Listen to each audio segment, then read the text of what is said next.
Hello, I'm Manuela Ochoa. I'm a PGY3 at the UT Neurology Residency, and I have the pleasure of being here with Dr. Lal, who is the founder of the Neurogenetics collaborative group and at UT, and he's also a world-known expert in epilepsy and genetics. So thank you for being with us here, Dr. Lal. Thank you very much for the invitation.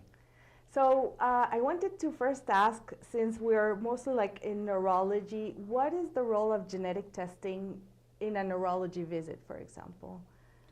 Yeah, so for many neurological disorders, we now have learned in the last 1 or 2 decades that they have a genetic underpinning. So, which means the reason why the person is ill has, for some diseases, can be 100% explained by genetics alone, and for other diseases, we know that genetics plays a role in the risk of developing a disease. Okay, and what would you say, for example, to an adult neurologist when to order a genetic testing when you have a patient in the clinic? Yeah, so this is not a straightforward answer. Mm-hmm. So in general, there are well-defined syndromes where there are clear guidelines when you should order a genetic test. And typically, the neurologists have already an idea about which diseases that could be. Often it's then, for logistical reasons, not done, and then I would just encourage, go for it if you think it could be a genetic disease. But in general, it's often the best to reach out to medical genetics or to someone in the department who has more experience with genetics. And some departments, like in ours, we have also, for example, genetic counselors who can guide on if one should order a genetic test and also what type of test to order. Excellent. And where do you see the future of neurology genetics heading to? Yeah, so I think there is a general trend what has been now learned over the last 50 to 100 years, which is everything with better technology. We see more clearly differences among patients. For any neurological disease, if you see 100 patients, you see also probably 100 versions of the disease. And often what we use as clinical grouping factors, so if we call it like Alzheimer's or call it epilepsy, these are different diseases or different versions of the disease we see, and we are more and more seeing versions of the disease which have a high genetic contribution. Mm-hmm. And the good and bad thing at the same time is so that we can, the good thing is we can diagnose patients now based on genetics, and it's typically a subset of people with a disease group label, so let's say epilepsy.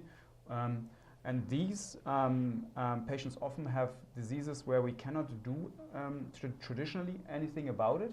But now with genetics, we can learn that they have something in common, which helps us with prognosis.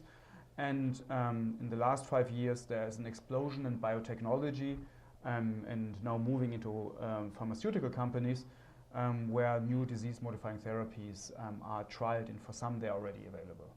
Excellent.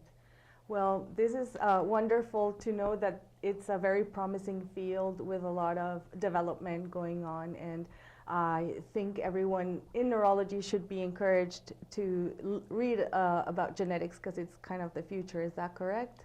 Yeah, so I think many people use the word genetics in the same sentence with precision medicine. Uh-huh. And it's very much clear that more precise therapies or precise counseling and precise drug allocation is clearly what will happen the next decade, not in 20 years from now. And for many diseases, there will be solutions. And so I think we will move away from precision medicine, and we just call it medicine. And so this is really important for everyone who is now early in the career. Mm-hmm. So we are now really at a phase in evolution history where medicine is changing extreme for 2 reasons. We can now diagnose people on a molecular level, and this technology is there since 15 years, but now it's commercially available only in the last 5 years. It's really a big difference. And at the same time, we have now new technologies, Nobel Prizes like CRISPR editing, gene therapies, and so on, which also have emerged because we understand genetics better. Then people develop technology to modify these genetic defects, and this is now in the phase 1, phase 2, phase 3 trials. Medicine will be different, guaranteed, already starting now. Excellent. Well, thank you for being with us, and thank you all for listening to another Neuro Nugget.